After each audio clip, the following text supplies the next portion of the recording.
Maraming mga netizens na nagsasabi, hindi talaga may kakailan na bagay na maging love team ang aktres na si Andrea Brillantes at ang singer-songwriter na si JK Labajo.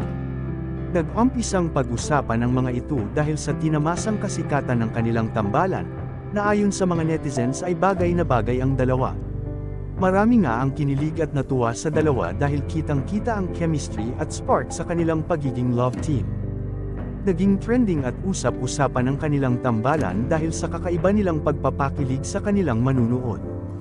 Samantala ngayon araw na pabalita naman sa buong social media ang tungkol sa naging panayam kay JK Labajo kung saan inamin daw nito ang totoong namamagitan sa kanilang dalawa ni Andrea. Andrea is beautiful at sino ba naman hindi mai-inlove sa kanya? Ang naging pahayag ng aktor sa tanong na kung sila na ba ng aktres sa isang exclusive interview sa kanya kamakailan lang. Sa ngayon maraming mga fans at supporters nila Andrea at JK ang sobrang kinilig dahil sa naging pag-amin daw na ito ng aktor patungkol sa totoong estado ng relasyon nila ng aktres.